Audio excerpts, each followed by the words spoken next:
Hello friends, welcome to Rain Basera YouTube channel. कैसे हैं दोस्तों? उम्मीद है कि आप लोग बहुत अच्छे होंगे। तो आज की वीडियो में हम बात करेंगे पीसीसी के बारे में। जैसे कि आपको पता है, इंडिया से सऊदी अरब आने के लिए यानी पीसीसी का रिक्वायरमेंट किया गया है, पुलिस क्लियरेंस सर्टिफिकेट। अगर ये नहीं होता है तो आपका वीजा स्टाम्प नहीं होता है। तो इस पर कुछ डाउट्स हैं, कुछ सवाल हैं, हो सकता है आपके भी हो। अगर आपके नहीं है तो आप भी वीडियो को जरूर देखना, क्योंकि हो सकता है आपके मन में भी ऐसा सवाल चल रहा हो। ठीक है, तो इस वीडियो को आपको देखना है। उसके साथ साथ में इंडियन पासपोर्ट होल्डर्स के बारे में कुछ तत्काल पासपोर्ट बनवाने के नए नियम आए हुए हैं, जिसमें आप तत्काल पासपोर्ट 3 दिन के अंदर बनवा सकते हो। तो इस पर भी मैं पूरी डिटेल में बताऊंगा किस तरीके से बनवा सकते हो, कौन नहीं बनवा सकता, किसका बन सकता है, कितनी उम्र होना चाहिए और कितना खर्चा होना चाहिए।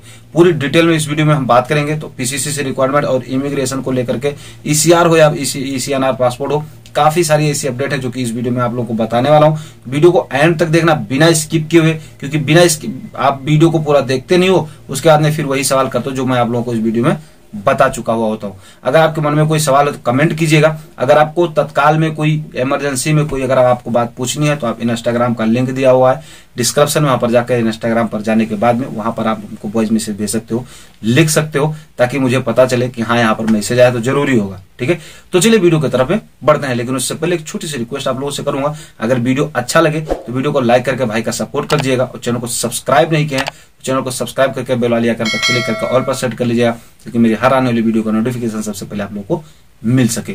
तो चलिए वीडियो को करते हैं शुरू। यहाँ पर पासपोर्ट के बारे में तो आप लोगों को बताऊंगा ही बताऊंगा, लेकिन जिस परेशानी से लोग गुजर रहे हैं पहले पीसीसी और इमिग्रेशन को लेकर के, इस पर मैं कुछ बात आप लोगों को क्लियर कर देना चाहता हूँ। बाद में बढ़ेंगे पासपोर्ट की तरफ में। कुछ लोगों का सवाल है जिसको भी यहाँ पर क्लियर करना बहुत ज्यादा जरूरी है, हो सकता है आपका भी हो।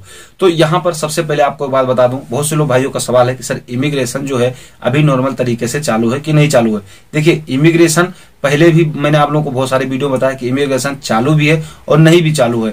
वाया दुबई होकर लोग आ रहे हैं, या अलग से ज्यादा पैसा ले रहे लोग और बाहर से इमिग्रेशन करवा भी रहे हैं।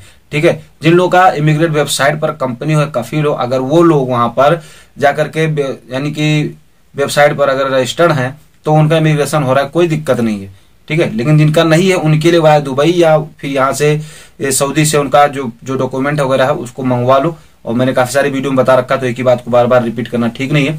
तो मंगा लो, उसके बाद में आप वाया दुबई होकर आ सकते हो, या फिर डॉक्यूमेंट आएगा तो आप डायरेक्ट आपका वीजा स्टाम्प हो जाएगा। ये हो गई इमिग्रेशन की बात। अभी इसके बाद में भाई कोई नई अपडेट नहीं है, इस पर आएगी। मैं आप लोगों को सबसे पहले कोशिश करूंगा बताने के लिए, क्योंकि इमिग्रेशन पे मैंने काफी सारी वीडियो आप लोगों को बनाकर बता रखा है। अब चलते हैं यहाँ पर हम पीसीसी के बारे में। अब चाहे आपका पासपोर्ट ईसीआर हो चाहे ईसीएनआर हो, पीसीसी यानी पुलिस क्लियरेंस सर्टिफिकेट आपके लिए बेहद जरूरी है अगर आप इंडिया से सऊदी अरब आना चाहते हो तो। ठीक है, तो यहाँ पर एक सवाल मैं आप लोगों के सामने रखूंगा। सबसे पहले एक सवाल ये कि एक भाई ने सवाल किया था, भैया सऊदी और कुवैत का दोनों का एक ही पीसीसी काम कर जाएगा या अलग अलग होगा? देखिए, सऊदी का हिसाब किताब अलग है, कुवैत का अलग है। ठीक है, तो आपको सऊदी का अलग होता है, तो सऊदी के लिए आपको पीसीसी करवाना पड़ेगा। हालांकि अगर वहां की बात की जाए इंडिया में, तो पीसीसी विदेश आने के लिए एक ही होता है, लेकिन वहां पर पासपोर्ट सेवा केंद्र में वहां पर सऊदी का नाम लिखा जाता है, वहां पर कुवैत का नाम लिखा जाता है। तो ये थोड़ा डिफरेंट है, इसलिए आपको अलग से करना पड़ेगा। दूसरा सवाल है कि भाई अगर पीसीसी की बात करें तो वीजा तो 3 महीने का होता है। नया वीजा अगर हम लेते हैं तो उसका डेट 3 महीने का होता है, लेकिन पीसीसी जो है उसका डेट 1-2 महीना, 2 महीने, 3 महीने बाद का मिला अपॉइंटमेंट। तो ऐसे में तो वीजा एक्सपायर हो जाएगा। बहुत बढ़िया सवाल है ये, और इस सवाल को हो सकता है आपके भी मन में चल रहा हो। देखिए, वीजा एक्सपायर हो जाएगा अगर वीजा आ चुका है और आपको पीसीसी करवाना है, उसका अपॉइंटमेंट लेते हैं, वेरिफिकेशन होगा, वहां जाएगा आएगा, जब तक हो सकता है वीजा आपका एक्सपायर हो जाए।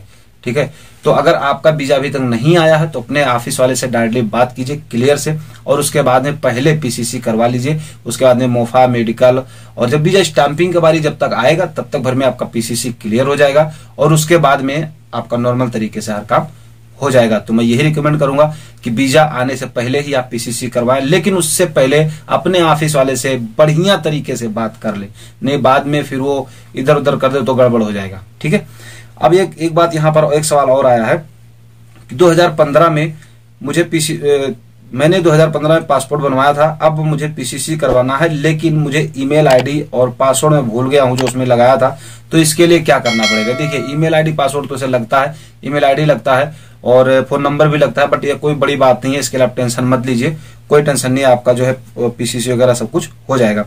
तीसरा सवाल, एक सवाल और है, सर मेरा पासपोर्ट जो है मुझे सऊदी जाना है और मैंने पीसीसी के लिए अपॉइंटमेंट लिया है, पर जब मैंने पासपोर्ट रिन्यूअल करवाया था तब लास्ट पेज पर मेरी वाइफ का नाम था और वहां पर दूसरी तरीके से लिखा था, अब दूसरी तरीके से लिख दिया है, तो क्या पीसीसी के लिए उनका भी डॉक्यूमेंट चाहिए? तो ऐसा कुछ नहीं है, आपका ही सिर्फ पासपोर्ट रहेगा। वैसे आप रख लीजिए, कोई जरूरी नहीं है, लेकिन अगर हो सकता है मांग मिले, बट ऐसा कुछ नहीं है, आपका पासपोर्ट ही है, वही काफी है। ठीक है। यहाँ पर एक सवाल है, क्या सर पासपोर्ट अपॉइंटमेंट लेते समय में पीसीसी का अपॉइंटमेंट ले सकते हैं? तो ये कैसे पॉसिबल है भैया? ऐसा कुछ नहीं है, आपका पासपोर्ट जब बन जाएगा उसके बाद ही आप पीसीसी का अपॉइंटमेंट ले सकते हो। एक सवाल है, सर मेरा एक दोस्त है, वह सऊदी में 8 साल रह चुका है और रियाद में उसका पासपोर्ट रिन्यूअल हुआ है, अब वह इंडिया से एग्जिट में आ चुका है इंडिया में, तो सर क्या उसका पीसीसी के लिए इंडिया में किस पासपोर्ट ऑफिस में अपॉइंटमेंट लेना होगा? तो देखिए, चाहे आप सऊदी में 50 साल रहे हो, इससे मतलब नहीं है, लेकिन आप अगर इंडिया से सऊदी अरब के लिए नए वीजा पर आ रहे हैं तो आपको पीसीसी करवाना पड़ेगा, और ये पीसीसी वही होगा जहां से आपने अपना पासपोर्ट बनवाया था। ठीक है। आपने अगर पासपोर्ट लखनऊ में बनवाया था, आपका पासपोर्ट ऑफिस लखनऊ लगता है, तो आपको अपॉइंटमेंट पासपोर्ट ऑफिस लखनऊ से ही लेना पड़ेगा। दिल्ली से तो दिल्ली से, मुंबई से तो मुंबई से। ठीक है। तो ये बात आप लोगों का हो सकता है, इसमें बहुत सारे लोगों का सवाल रहा हो, बहुत से लोगों के मन में चल रहा था, तो ये बात क्लियर हो चुकी है। अब बात कर लेते हैं किस तरीके से 3 दिन में तत्काल पासपोर्ट हम बनवाकर इंडिया से 60 देशों में सफर कर सकते हो। 3 दिन के अंदर में, 3 दिन के अंदर तत्काल पासपोर्ट बनता है, तो कैसे होगा इसको आपको ध्यान से सुनना है। मात्र 3 दिन के अंदर बनवा सकते हैं पासपोर्ट, बिना वीजा खाड़ी देशों में 60 देशों में कर सकते हैं आप सफर। 3 दिन के अंदर तत्काल पासपोर्ट अभी बनेगा कैसे, इसको भी आपको ध्यान से सुनना है, थोड़ा तरीके से बने रहिएगा, वीडियो को स्किप मत कीजिएगा, नहीं तो ये मिस हो जाएगा, फिर गड़बड़ हो जाएगा। ठीक है। यहाँ पर बताया गया है कि भारतीय नागरिकों को पासपोर्ट बनवाने में किसी तरह की परेशानी ना हो, इसलिए भारत सरकार तमाम तरह की कोशिश करती रहती है। इसके अलावा पासपोर्ट और वीजा को लेकर के बढ़ रहे फ्रॉड के खिलाफ भी अधिकारियों के द्वारा कड़ी कार्रवाई की जाती है। सही बात है, कभी कर्नाटक में, कभी मुंबई में, कभी दिल्ली में, आप लोगों को मैंने वीडियो में बताया कितना सारा। तो अब सरकारों को ऐसी सुविधा ला चुकी है कि मात्र 3 दिन के अंदर आप पासपोर्ट बनवा सकते हो तत्काल। स्कीम के तहत लोगों को जल्द ही पासपोर्ट की सुविधा दी जाएगी। अब कैसे बनवाया जा सकता है? सबसे पहले अपना आवेदन फॉर्म जमा करें, इसके बाद अपना गारंटेड स्टेटस मिलने के बाद पासपोर्ट मिल जाएगा, जिसमें करीब 3 दिन ही लगते हैं, इससे ज्यादा नहीं लगता है। इस सेवा का लाभ उठाने के लिए 3500 से 4000 रुपए लगते हैं, और जिनकी उम्र 15 साल से कम है उनके 3000 रुपए ही लगते हैं। तो पैसा क्लियर हो गया। अब यहाँ पर एक बात यह बताया गया है कि किन लोगों का पासपोर्ट नहीं बनेगा। अगर किसी को विदेश मंत्रालय द्वारा पंजीकरण किया गया है और अन्य तरीके से भारतीय नागरिकता दी गई है, उन्हें तत्काल पासपोर्ट का कोई भी फायदा नहीं मिलेगा। दूसरा है, भारतीय इमरजेंसी सर्टिफिकेट केस के प्रत यात्री को भी यहाँ पर इस सेवा का लाभ नहीं मिलेगा। विदेश में जन्म लेने वाले भारतीय नागरिक को भी इस चीज का फायदा नहीं मिलेगा। अगर किसी यात्री को सरकार के खर्चे पर भारत लाया जाता है, उसे तत्काल स्कीम के तहत पासपोर्ट बनाने की अनुमति दी होती तो नहीं होती है। ठीक है।